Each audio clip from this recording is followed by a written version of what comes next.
கிறிஸ்துவுக்குள் அன்பான கர்த்தருடைய பிள்ளைகளே, தினசரி பரலோக காலை உணவு என்கிற ஊழியத்தின் சார்பிலே இந்த 9வது மாதம் முதல் தேதியாகிய இந்த நாள் காலை வேளையிலே உங்களோடு ஆண்டவருடைய வார்த்தையை தியானிக்கிறதிலே மிகுந்த மகிழ்ச்சி அடைகிறேன்.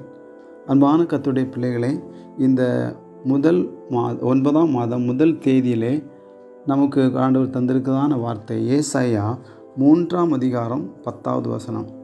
அதில் அந்த கடைசி பகுதியில் சொல்லப்பட்டிருக்கிறது, அவர்கள் தங்கள் கிரியைகளின் பலனை அனுபவிப்பார்கள் என்று சொல்லப்பட்டிருக்கிறது. அருமையானவர்களே, ஒவ்வொரு மனிதனும் தன் வாழ்க்கையிலே தன்னுடைய கிரியைக்கேற்ற ஒரு பலன் கிடைக்க வேண்டும் என்கிற எதிர்பார்ப்பு எல்லாருடைய வாழ்விலும் உண்டு. சில வேளை நாம் எவ்வளவோ உழைக்கிறோம், பிரயாசப்படுகிறோம், ஜெபிக்கிறோம், அல்லாவிட்டால் ஊழியம் செய்கிறோம், சில தொழில்களை கஷ்டமாக நடத்தி கொண்டிருக்கிறோம். எல்லாம் இவ்வளவு பிரயாசத்தோடு நாம் செய்கிறோம். ஆனால் நமக்கு ஒரு எதிர்பார்ப்பு உண்டு, அந்த கிரியைகளுக்கேற்ற பலன் உண்டு என்று. ஒருவேளை இதுவரைக்கும் உங்களில் அநேகர் நீங்கள் எவ்வளோ முயற்சி பண்ணியும் அதற்கு ஏற்ற பிரதிபலனை, அந்த கிரியைகளுக்கேற்ற பலனை அனுபவியாமல் இருக்கிறதுனாலே உங்களுக்குள்ளே அது ஒரு சோர்வாக இருக்கலாம். அது எந்த மனிதனுடைய வாழ்விலும் அது கண்டிப்பாக அது சோர்வாகத்தான் இருக்க முடியும். ஆனால் அப்படிப்பட்ட உங்களுக்கு ஆண்டவர் இந்த முதல் தேதியிலே ஆண்டவர் உங்களோடு சொல்லுகிற காரியம் என்னவென்றால், அவர்கள் தங்கள் கிரியைகளின் பலனை அனுபவிப்பார்கள். ஆம் தேவ பிள்ளைகளே, நம்முடைய ஆண்டவர் நல்லவர். நம்முடைய கிரியைகளுக்கேற்ற பலனை அவர் கொடுக்கறதுக்கு அவர் வல்லவராக இருக்கிறார். அவர் சொல்லும்போது அவனவனுடைய கிரியைகளின்படி அவனவனுக்கு நான் அளிக்கும் பலன் என்னோடு கூட வருகிறது என்றும் கர்த்தர் சொல்லியிருக்கிறாரே. ஆனபடினாலே கிரியைகளுக்கு ஏற்ற பலனை அனுபவிக்க செய்கிறது என்று சொல்லும்போது அது ஒரு ஆசீர்வாதமான ஒரு காரியமாக இருக்கிறது என்று வேதம் நமக்கு கூட தெளிவுபடுத்துகிறது. பாருங்கள், பிரசங்கி 3ஆம் அதிகாரம் 13ஆம் வசனத்தில் சொல்லும்போது பிரசங்கி விதமாய் சொல்கிறார், பிரயாசத்தின் பலனை அனுபவிப்பது அது தேவனுடைய அனுக்கிரகம் என்று சொல்லுகிறார். ஆம், இவ்விதமான அந்த கிரியையற்ற பலனை ஒரு மனிதன் அனுபவிக்கிறது என்று சொல்லும்போது அது ஆண்டவருடைய அனுக்கிரகம், அது தேவனுடைய ஒரு ஆசீர்வாதம். பிரைஸ் தி லார்ட், ஹல்லேலூயா. அவ்விதமாக அந்த ஆசீர்வாதத்தை ஒருவேளை நீங்கள் இதுவரைக்கும் பெற்றுக்கொள்ளக்கூடாமல் இருந்தால் ஆண்டவர் சொல்கிறாரு, அவர்கள் தங்கள் கிரியின் பலனை அனுபவிப்பார்னு சொல்கிறார். என்றால் இனி கர்த்தர் உங்களுடைய வாழ்விலே அதை அனுபவிக்கும்படி கர்த்தர் செய்ய ஆண்டவர் போதுமானவராக இருக்கிறார். Praise the Lord. இந்த நாளுக்குள்ளும் கூட எல்லா மனிதனுடைய வாழ்வில் ஒரு வேதனையான காரியம் அதுதான். நான் பிரயாசப்படுகிறேன், எவ்வளோ உழைத்து பார்க்கிறேன், ஆனாலும் இதை இன்னொருவன் அனுபவிக்கக்கூடியான ஒரு நிலைமை போல் இருக்கிறதே, அது நான் அனுபவிக்கக்கூடியதை இன்னொருவன் வசமாக அது கடந்து செல்கிறதே அப்படின்னு சொல்கிற ஒரு நிலைமை உங்களுடைய வாழ்க்கையிலே காணப்படலாம். ஒருவேளை அப்படிப்பட்ட சில காரியங்கள் அங்கே நடந்திருக்கிறது. வேதத்திலே கூட நான் வாசிக்கும்போது கூட வெளிப்படுத்தின விசேஷத்தில் சொல்லும்போது கூட ஆண்டவர் அந்த ஆசியாவில் உள்ள 7 சபைகளுக்கும் அவர் சொல்லுகிறது என்னவென்றால், உங்களுடைய எல்லா கிரியைகளை நான் அறிந்திருக்கிறேன் என்று ஆண்டவர் சொல்கிறார். அந்த கிரியைகளை குறித்தும் தேவன் அறிந்திருக்கிறார். அப்படியானால் அந்த சபைகளிலே ஒவ்வொரு மக்களுடைய வாழ்விலும் கூட சபையில் இருக்கிற அவங்க கிரியைகளுக்கு தகுந்த ஒரு பலனை கொடுப்பதற்கு சொல்கிறார். நான் அறிந்திருக்கிறேன், நல்லதா இல்லாவிட்டால் கெட்டதா எது செய்திருக்கிறீங்களா அதற்குரிய பிரதிபலன் கர்த்தர் கொடுக்கக்கூடியவராக இருக்கிறார். அதனால் நம்முடைய கிரியைகளுக்கு பலன் உண்டு என்பதை நாம் ஒருபோதும் மறந்துவிடக்கூடாது. சில வேளை நம்முடைய கிரியைகளின் பலனை நாம் அனுபவிக்க முடியாமல் இருக்கிறது உண்மையான காரியம்தான். அதாவது நாம் வாசிக்கும்போது கூட நியாயாதிபதிகளிலே வாசிக்கும்போது அங்கே 6ஆம் அதிகாரத்தில் அங்கே இஸ்ரவேல் ஜனங்கள் எவ்வளோ பிரயாசப்பட்டு அவர்கள் உழைத்து அவர்கள் பலனை அனுபவிப்பதற்காக அப்படிப்பட்ட ஒரு நிலைமையில் இருக்கும்போது சத்துருக்கள் மீதியானியர்கள் வந்து அவர்களுடைய விளைச்சலின் பலனை அவர்கள் என்ன செய்வாங்க, அனுபவித்து கொண்டலான கொய்து கொண்டு போய்விடுகிறார்கள். அப்படிப்பட்ட ஒரு சூழ்நிலைமையில் அவர்கள் தவித்து கொண்டிருந்தார்கள். அவர்கள் திரளாய் வருவார்கள். இவர்கள் அதை எப்பொழுது தங்கள் வசமாக்கி கொள்ளலாம் என்று அவர்கள் இருப்பார்களோ அவர்கள் அவ்விதமாய் படையெடுத்து வந்து அவர்களை கொடுக்காதபடிக்கு தாங்கள் அதை அனுபவித்து கொண்டு போகிறார்கள். இவர்கள் வேதனையோடு காணப்பட்டார்கள். இப்படி ஒரு நாள் அல்ல, 2 நாள் அல்ல, அங்கே 7 வருடங்கள் ஆண்டவர் சத்துருக்களுடைய கையில் அவர்களை ஒப்பு கொடுத்திருக்கிறார். மீதியானுடைய கையில் ஒப்பு கொடுத்ததுனால இந்த நிலைமை வந்தது.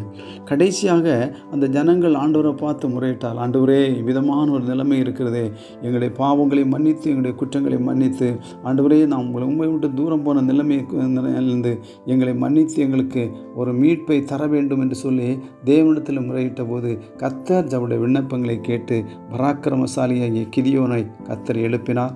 அந்த கிதியோன் மூலமாக அந்த மீதியானரை சங்கரிக்கத்தக்கதாகவும் அந்த மீதியானுடைய கையிலிருந்து இஸ்ரவேல் ஜனங்களுக்குண்டான அந்த பலனை, அந்த கிரியைகளின் பலனை இவர்களாகவே தாங்களாகவே அதை அனுபவிக்கத்தக்கதாக தேவன் கிரியை செய்து அந்த பெரிய ஒரு அற்புதத்தை அங்கே நடப்பித்தார்.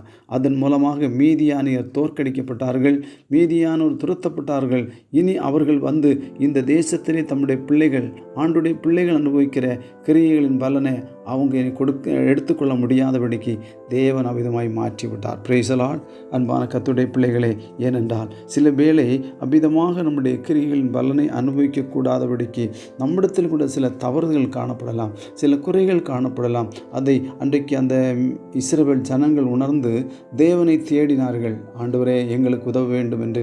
அதே போல் நம்ம வாழ்க்கையிலும் கூட சில சூழ்நிலைகளிலே நாம் இதை அனுபவிக்கக்கூடாதபடிக்கு அவ்விதமான தடை இருக்குது என்று சொன்னால் அதுக்கு ஒரு காரணம் சில வேளை நம்முடைய வாழ்க்கையில் சில குறைபாடுகள் காணப்படலாம். அந்த குறைபாடுகளை கர்த்தருடைய பிள்ளைகளாகிய நாம் உணர்ந்து அதை தேவ சமூகத்திலே அறிக்கை செய்யும்போது நிச்சயமாய் நம்முடைய ஆண்டவர் உங்களுக்கு இறங்குவார். ஹல்லேலூயா. நிச்சயமாய் உங்களுடைய பிரயாசம் வீணாய் போகிறதில்லை. ஏனென்றால் எபிரேயர் 6:10 இப்படி சொல்கிறது, உங்கள் கிரியைகளையும் நீங்கள் ஊழியம் செய்ததினாலும் செய்து வருகிறதுனாலும் அவருடைய நாமத்திற்காய் காண்பித்த அன்புள்ள பிரயாசத்தை அவர் மறக்கிறதற்கு அவர் அநீதி உள்ள தேவன் அல்ல என்று சொல்லப்பட்டிருக்கிறது. நம்முடைய கிரியைகளுக்கு தகுந்த பலனை தராதபடிக்கு அவைகளை மறந்து இருப்பதற்கு அவர் அநீதி உள்ளவர் அல்ல, அவர் நீதி உள்ள கர்த்தர். Praise the Lord. உங்கள் வாழ்க்கையிலும் கூட ஆண்டவர் அதை செய்ய முடியும் என்றால் நம்முடைய ஆண்டவருக்கு தெரியும். அவர் அறிந்திருக்கிறேன்னு சொன்னார், உங்கள் கிரியைகளை நான் அறிந்திருக்கிறேன்னு சொன்னவர் நிச்சயமாகவே நம்முடைய பிரயாசங்கள், நம்முடைய பாடுகள், நம்முடைய வேதனையான நிலைமைகள் அதெல்லாவற்றையும் அறிந்திருக்கிறவர் நம்மை சும்மா விடமாட்டார். அதனாலே தான் அவர் சொல்கிறார், தங்கள் கிரியைகளின் பலனை அனுபவிப்பார்கள். நீங்கள் இனி அனுபவிக்கத்தக்கதாக தேவன் உங்களுக்கு உதவி செய்வார். அன்பானவர்களே, நாம் தேவ சமூகத்தில் விசுவாசத்தோடு கர்த்தருடைய முகத்தை நோக்கி பார்க்கும்போது நிச்சயமாய் நாம் எதிர்பார்க்கிற ஒரு நல்ல பலனை நம்முடைய வாழ்க்கையில் தருவார். பலன் இல்லாதவரைக்கும் இதுவரைக்கும் மனம் தளர்ந்து சோர்ந்து மிக வேதனையோடு காணப்படும் உங்களுடைய வாழ்க்கையில ஒரு புது பலனை கர்த்தர் உங்களுக்கு தரப்போகிறார். கண்டிப்பாக நல்ல பலனை நீங்கள் அடைய போகிறீங்க. நாம் சோர்ந்து போகாமல் அந்த கிரியைகளை தொடர்ந்து செய்து தேவ சன்னிதானத்திலிருந்து அல்லாவிட்டால் கர்த்தர் அவருக்கு நல்ல பலனை தந்து நம்மை ஆதரிப்பதற்கு அவர் வல்லமை உள்ள தேவனாக இருக்கிறார் என்பது சந்தேகமே இல்லை. அதனால இந்த 9வது மாதம் இந்த முதல் தேதியாகி இந்த நாள் கால வேளையிலே ஆண்டவர் நமக்கு வந்த இந்த வார்த்தையை நீங்கள் விசுவாசியுங்கள், இந்த வார்த்தையை நீங்கள் நம்புங்கள். ஆண்டவரை பார்த்து சொல்லுங்கள், கண்டிப்பாக ஆண்டவர் இந்த வார்த்தையின்படி தங்கள் கிரியைகளின் பலனை அனுபவிப்பார்கள். இதுவரைக்கும் வேறொருவன் அனுபவித்திருக்கலாம், இனி நீங்களாகவே அனுபவிக்கும்படி கர்த்தர் உதவி செய்வார். உங்கள் பிரயாசங்கள் ஒன்றும் வீணாய் போகிறது இல்லை. Praise the Lord. அப்படியே கர்த்தர் செய்ய போகிறார். அதனாலே இந்த வார்த்தைக்காக நான் ஆண்டவரை துதிக்கிறேன். நாம் எல்லாரும் ஜெபம் பண்ணுவோம். பரலோக பிதாவே, இந்த 9வது மாதம் முதல் தேதியாகி இந்த கால வேளையில் எங்களுக்கு தந்த நல்ல வார்த்தைக்காக நாங்கள் உமக்கு நன்றி செலுத்துகிறோம். இந்த வார்த்தையை நாங்கள் விசுவாசிக்கிறோம். ஆண்டவரே, எங்கள் கிரியைகளுக்கேற்ற பலனை அனுபவியாதபடி இருந்த காலகட்டங்களை நாங்கள் நினைக்கிறோம். இனி நீர் சொல்லியிருக்கிறீர், தங்கள் கிரியைகளின் பலனை அனுபவிப்பார்னு சொல்லியிருக்கிறேன்.